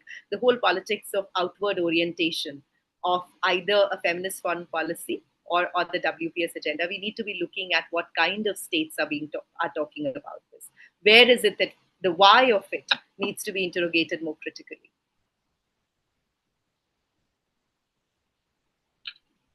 Thank you, Mom. Again, I'm going to sort of consolidate some of the themes I'm seeing. A common question is, what is the link between marginalized communities or marginalized women inside of a country with the country's foreign policy and national interest? Okay. So one of the things, Varushka, I think, and that's where we've been talking about, we need to pay attention to how do we foreground the lens of intersectionality when we start to think about feminist foreign policy. So for instance, you cannot be talking about rights, resources, and representation. And I'm giving you the example of Sweden here. You can't be talking about rights, representation, and resources. And at the same time, you talk about migrant Black woman or a migrant brown woman, a migrant brown Muslim woman, and there is a contradiction that comes in there. So I think that is the kind of perspective that I'm drawing your attention to, that you also need to be looking at the idea of difference, very closely connected to the idea of marginalization. And that's where I think it becomes important to foreground intersectionality when you start to think about ideas of feminism itself. And I think that's extremely important. Thank you so much. Another more theoretical question was, when you sort of talk about universalism and particularism, does universalism get equated with ethnocentrism? And what sort of universal values can be promoted in cultures that are inherently diverse, like in India? I think the challenge, Varushka, is that this is an ongoing debate. I don't think one can really answer in the context of a yes or a no, because there's this whole context of transnational feminist movements, transnational solidarities, global sisterhood that we're talking about. But at the same time, we're also talking about the idea of difference within the context of feminist movements.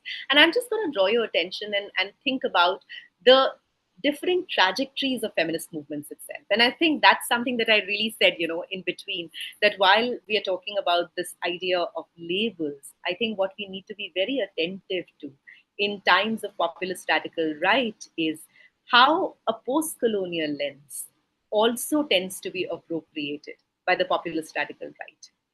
That's a big challenge. So a lot of this conversation in terms of going back to particularities, going back to alternative sites, can also be appropriated.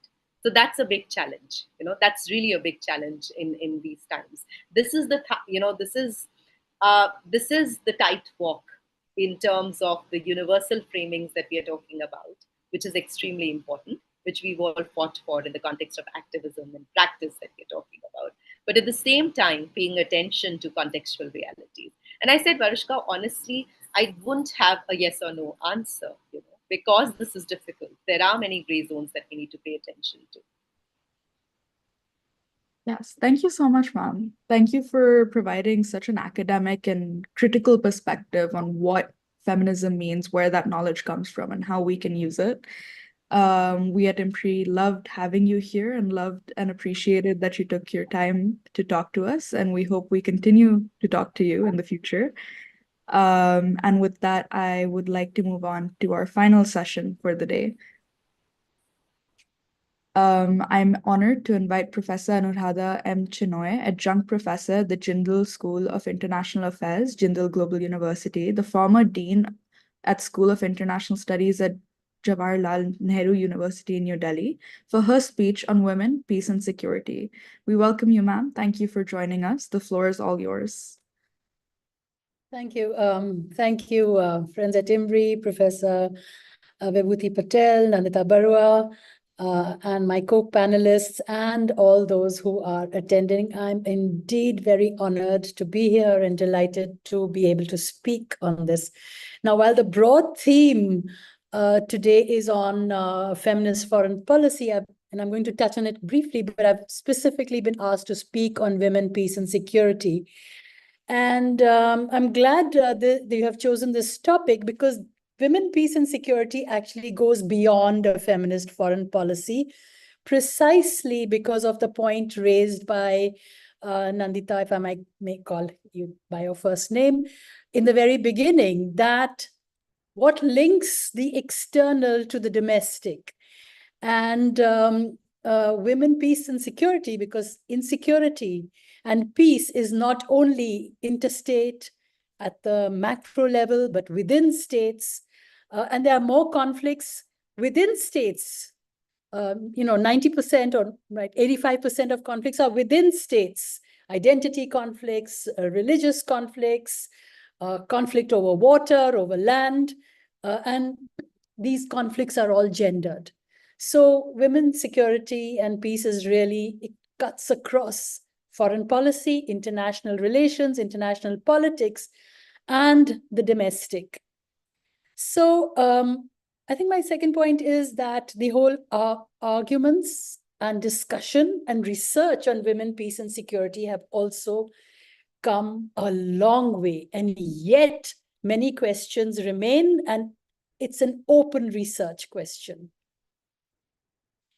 And in this context of women, peace, and security, the international feminist movement, the local feminist movements, and local women, grassroots women, have been engaged and are a very important resource, even though this resource and their work has not been recognized. And it is time to really not just acknowledge it, but write their histories. And again, I was very glad that I think Nandita in the beginning, and Patel actually, raised the issue of the role of people like Nirmala Deshpande and Asma, both of with whom I was fairly deeply engaged with. So I want to thank you really for bringing them up. So now in today's context, women, peace, and security and feminist, foreign policy is especially critical. Because just look at what Shweta raised on the question of what the North is doing. The major war, the major militarization, the major drive for hegemony is coming from the northern states. And so I would argue right at the beginning, in a controversial thing, that actually countries of the global south, just like women, have never been hegemonic. And therefore, they are more feminist in their foreign policy without saying it, at least theoretically, because I'm arguing that neutrality today, that non-alignment, is what spontaneously would have been a feminist foreign policy. Not aligning with militarist blocs, saying no to NATO, asking for negotiation, multilateralism, international law, etc. But I'll go back into this. So I think now just to get into the crux of my argument, what is it? How do we understand women, peace, and security? And we understand them. We have been understanding them in our fight to have women in peace and in security is to challenge the fact that these were all gendered concepts. So how do we, and also we need to know, and I think I'll do a very quick building block as to what is gender, women, feminism in one line. And of course, so we understand gender as sex as biology and gender as sociology. And in this, even security has a gender aspect, the dominant discourses have a gender aspect. So we have to see the relationship between gender and peace and security, which is not static in its conceptualization, framing, or practice, and moves with time.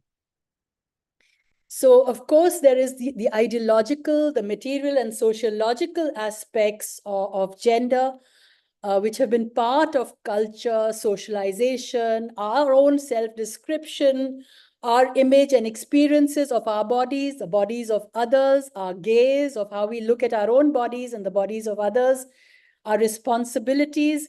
and their institutionalization in states and structures, which we've been talking about, and the national, domestic, and in the international.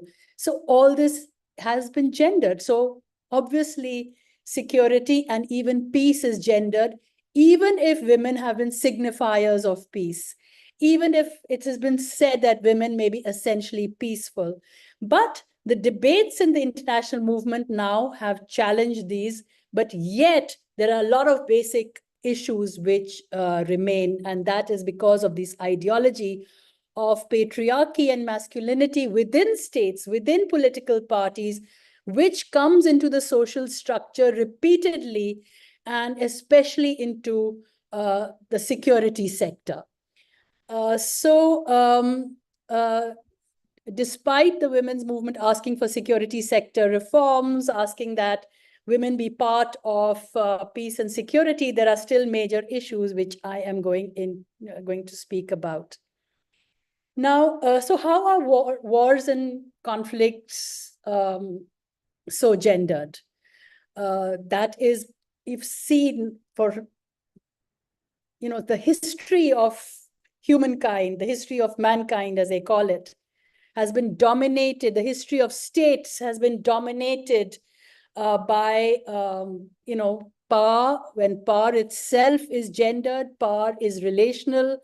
In this relationship of power of, one, it's always the domination of one gender over the other, that is a masculine gender over women. So women have been traditionally left out of power relations, whether it's in the home, it's in the society, it's in the community, in the state, or in the international.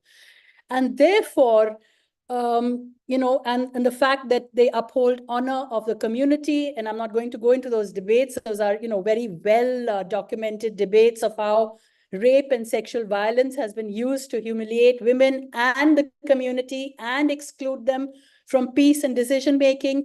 And this has been challenged, but it still remains. And that is why we still are asking for a feminist foreign policy. We're still asking for women be included into security, because even though at some level these have been shown up and challenged, it still remains. And women still dominantly, their value remains in the caring activity, in the terms of chastity, honor, etc. And as Shweta said, who wrote these manuscripts on victories, on wars, and where were the women in this peace and politics? Of course, now, recently, especially since the 1979 CEDAW Convention and the Beijing Convention on Women, the international women's movement, and here, I think Shweta brought up this debate on whether feminism is all about North giving ideas to the South.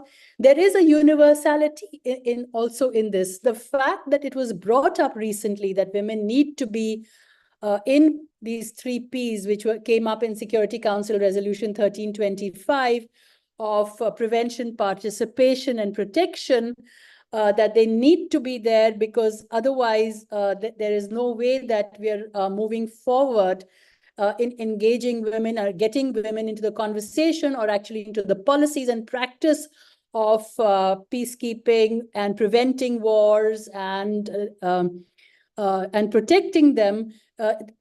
Security and peace will continue to be gendered, because even though, and the idea that women will continue being victims in wars, and they have to be protected, and to protect, for seeking protection, then they have to give up their rights. So all these ideas have been challenged, but nonetheless, even now, 70% of refugees continue to be women. And you've seen what's have been happening in Palestine, for example, where a very masculinist state and ideology has been killing women and children. So again, even though they might have had agency, they've again become refugees. They're again victims. The global North has, many of the states which are talking about a feminist foreign policy, has been complicit in this genocide. So we are almost in practice back to square one. And this brings us to this debate of feminism. So again, I agree with what Nandita said, that feminism really is, of course, it is that liberal feminism about that women should be equal. But it is also, I think, that feminism means that it's a theory which not just asks for equality of women, but it also asks for tolerance, for recognizing the other, for debate, for negotiation, and it abhors war. And that is where a very steep difference has now arisen in the feminist movement, because they are the liberal feminists who've had this individual empowerment because the state has given them the right. They have given them the right to combat. They have given them the right to join militaries, to fly planes, all very good. And so they feel that, that they have achieved women's equality and feminism, whereas other women who are still veiled or still don't have rights, do not, are outside this debate. But the issue really is, what is feminism's relationship to peace and security, as opposed to women's relationship to peace and security? So the liberal feminists are arguing now that they should become, part of militaries, and it's their right of choice and agency. Whereas other feminists are arguing that with that kind of liberal feminism, the kind of liberal feminism espoused by, let's say, Hillary Clinton or Madeleine Albright, who said if 1 million Iraqi children were killed because of sanctions, it was frankly worth it, because the state and their feminism of being in the state and being equal and being able to say that, and being co-opted into the military apparatuses and security apparatuses was enough.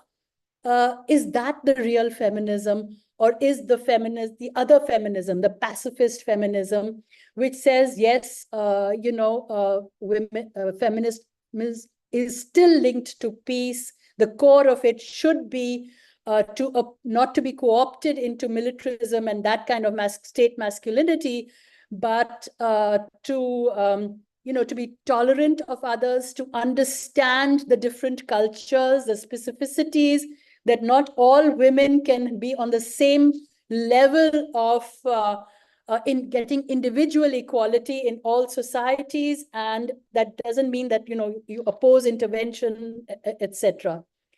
Of course, all these feminisms could be legitimate.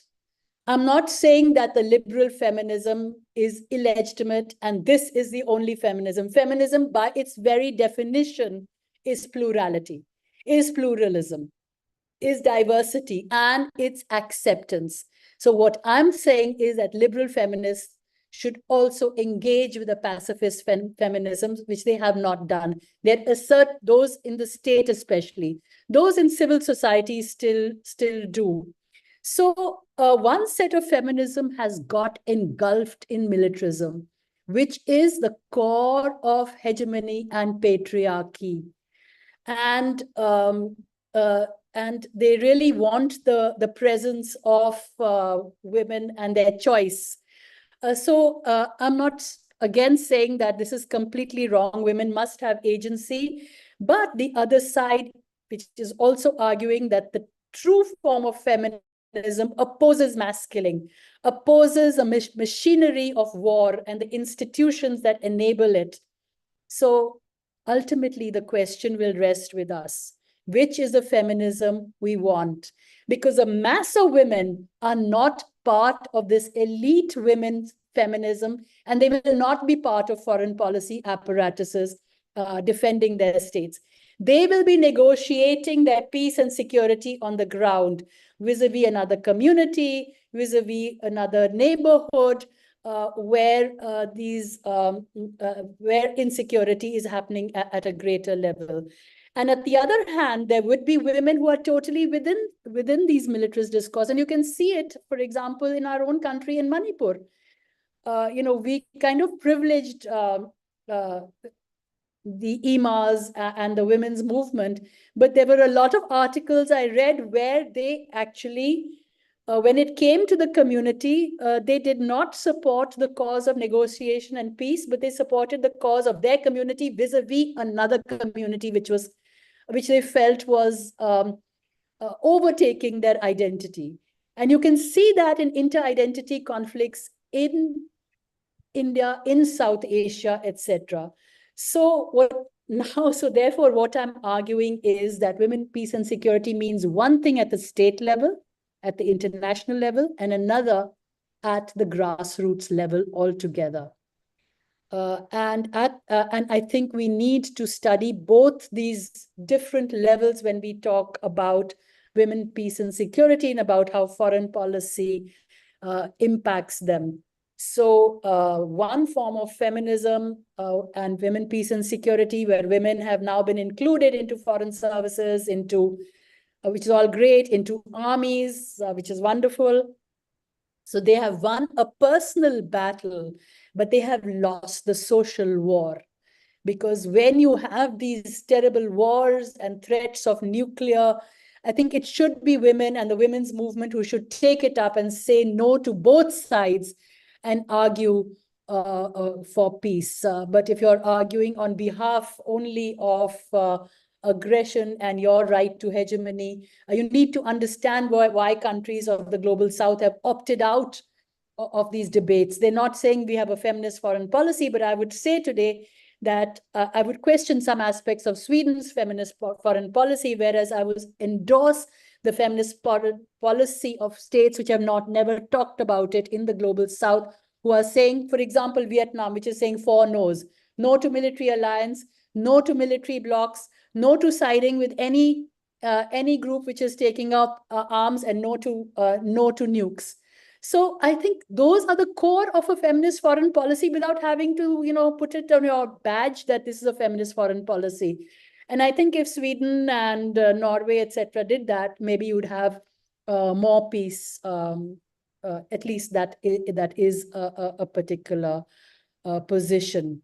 So I think feminism also means looking for a just system. A system of intersectionality means that a peace which has social justice. It is peace with the eco-feminists who believe in ecology, which questions neoliberal policies, which are moving towards destroying our forests and our ecologies, and not moving towards climate change. And these are hard foreign policy issues. And I believe that what they call soft foreign policy is actually the hard foreign policy, because those are the existential threats. Those are the threats to our survival. The threat to our survival, of course, sovereignty is important, is not as important. And in these wars, there are no victors. Victory is illusionary. And whatever war does, peace does better. So I argue for more women in security, in peace, and for tens of thousands of women who are losing their children today. The war, whichever side they're on, has already been lost. So thank you very much. I'm open for questions. Thank you so much, Mom. That was a very engaging conversation, and there was a good sort of elaboration of what we've been speaking about today. Once again, I would like to invite our chair for her remarks. Yeah. So, Professor Anuradha, Chenoy, you brought in such a disturbing reality of jingoism, militarization, millions of masses from global south rendered homeless, the heartless migration policy, mass killing.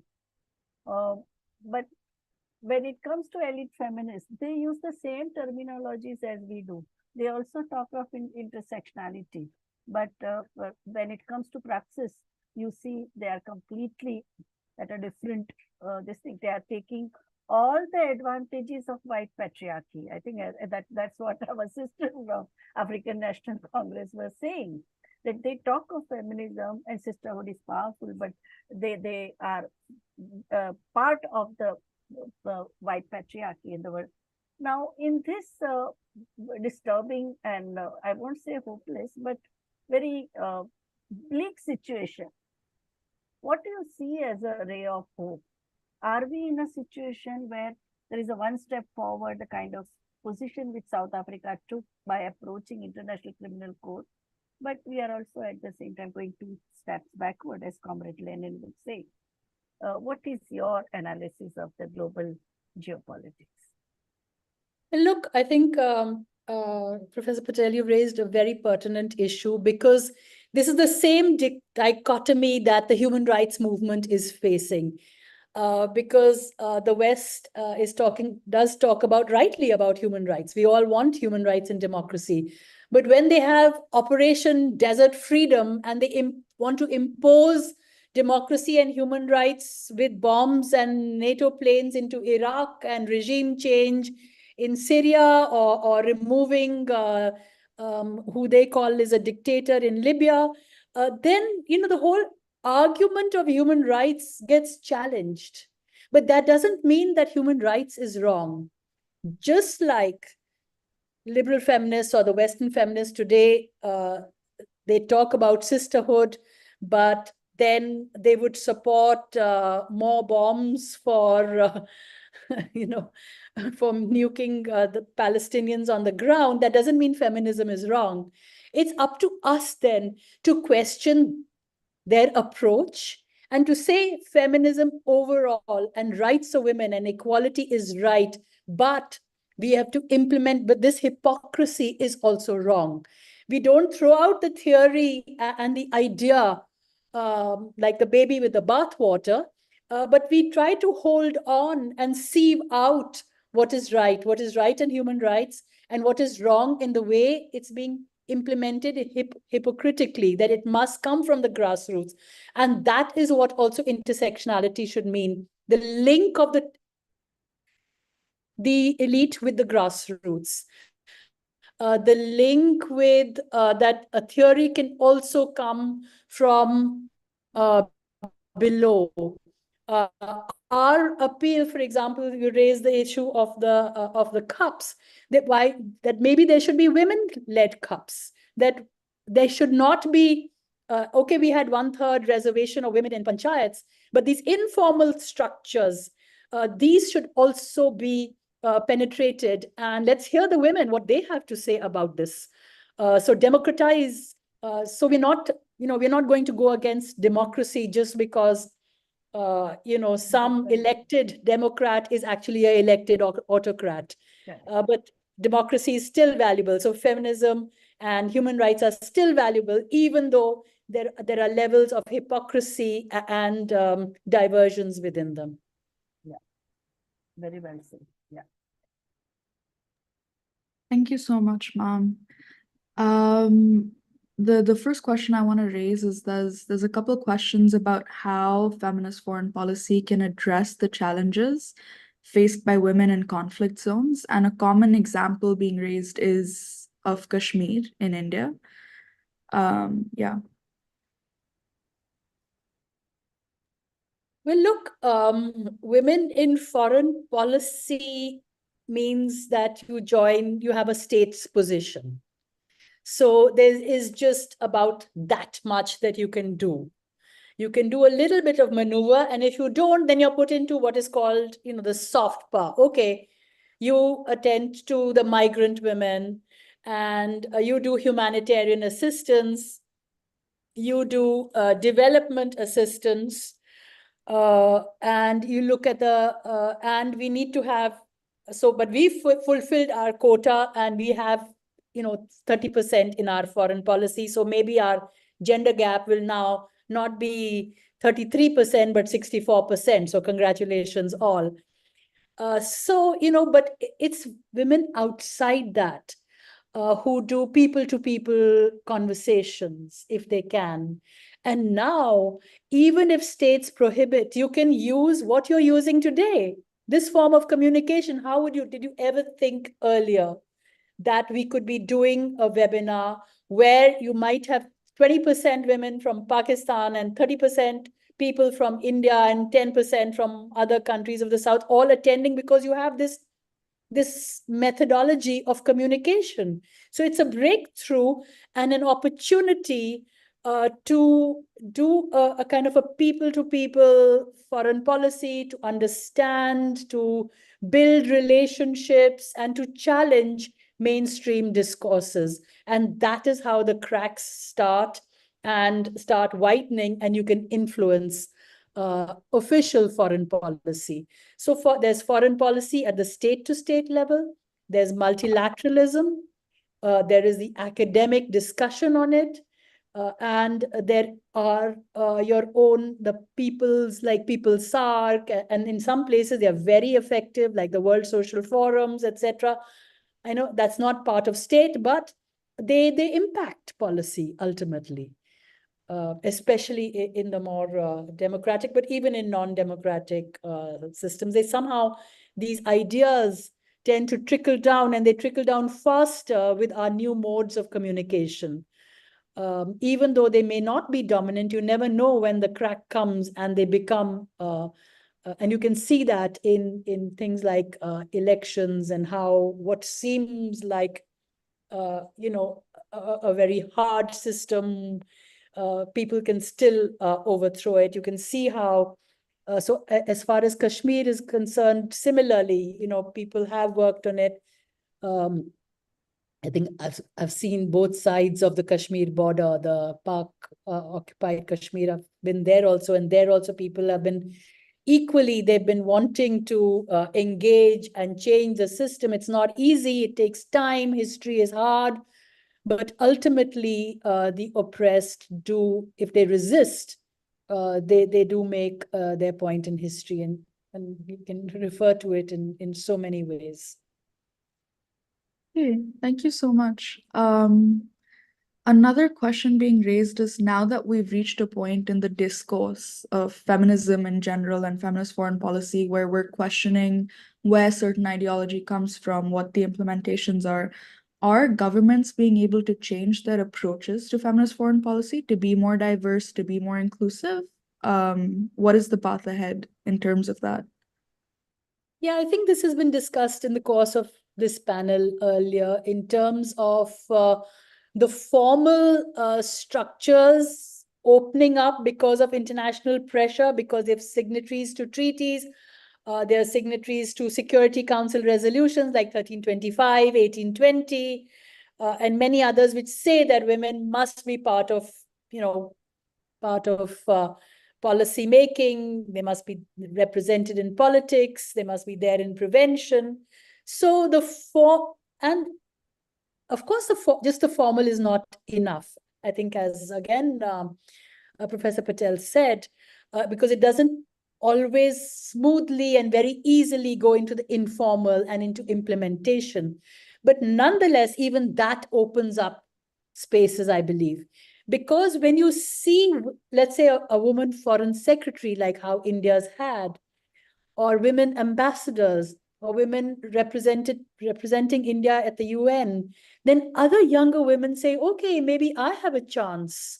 Maybe I can do something, and I don't have to get married at 16 or seek permission at 18. If they've done it, so can I. So the process is slow, but I think it's not sometimes not fast enough, and it just remains at formal structures.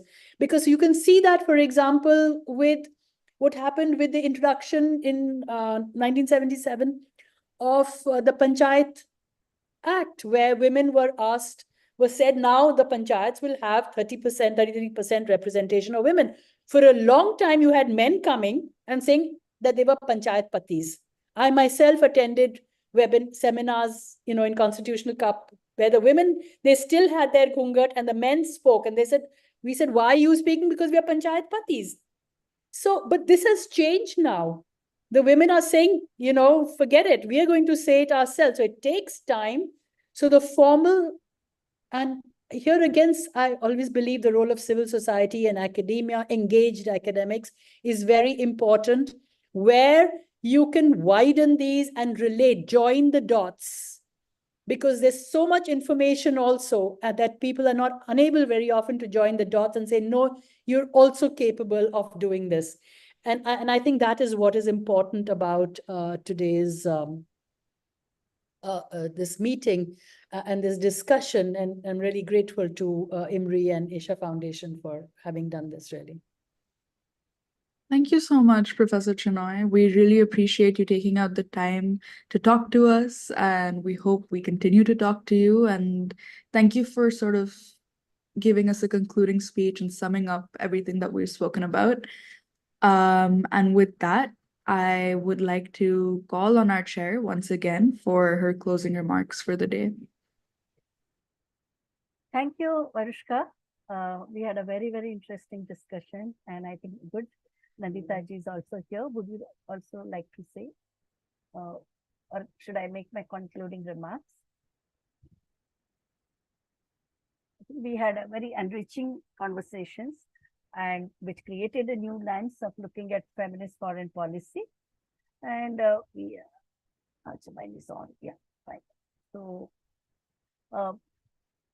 like feminist foreign policy will give a major boost to countries' international relations when it is committed to women's empowerment at grassroots levels and extensively build a stronger partnership with the countries that have adopted feminist foreign policy with commitments to make transformative change in favor of vulnerable masses facing multiple marginalities. I think all three speakers, they drove this point, and this is a major learning of today's discussions. Another important note that we can make is that India dropped to 129th place in World Economic Forum's Global Gender Gap Index 2024, which was released day before yesterday, and it is being talked very seriously among the women's movement and the think tanks, and the media is also deliberating upon this issue, that when Ireland retains its top position, India ranks fifth in the South Asia. That means we are behind Bangladesh, Nepal, Sri Lanka, Bhutan, and Pakistan is just behind us. So despite progress in economic participation and educational enrollment, India's political empowerment and representation of women have remained low. And globally, the gender gap will take 134 years to close the current rate, according to the World Economic Forum. That can happen only when we don't do anything. But I think that's not the spirit in which we are discussing this issue. And increasing political representation, voice, also technical know-how, leadership, capacity building for leadership among women, dealing with the issue of economic inequality and putting in place macroeconomic policy in favor of transformative change for gender equality, I think is very important. At the same time, enhancing work participation of women is very important. I think most of the South Asian countries have this characteristics. India has one of the lowest. Behind us is only Pakistan. So the major boost that we can have for the better performance in global gender gap also depends on the kind of collaborations we have, and we also have so many countries with best practices. I think the post-colonial countries, whether they are in Latin America or Asia, I think we can learn a lot from each other, and we need to continue such consultations and dialogues. That's the only solution. And I think the scenario at one level looks very overwhelming, with the war and militarization and migrant crisis and the post-pandemic economic downturn. But at the same time, efforts at the grassroots levels, which are happening all over, they provide ray of hope, and I'm an eternal optimist. I think we collectively, we can solve this crisis, and we can meet the challenges of world on this planet. Especially Nandita ji also highlighted the question of climate resilience that we need to develop. And I think that for that also, all of us have to work together.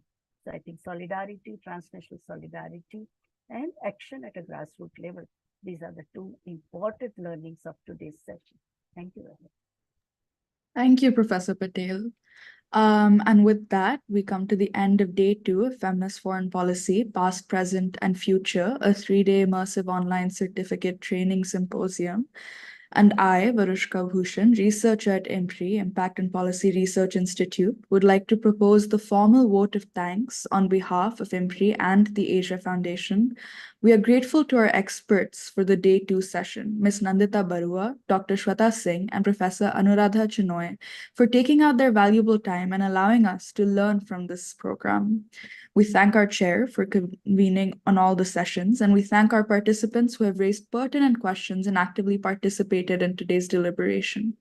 We look forward to welcoming you tomorrow on June 26th for Day 3 of our course.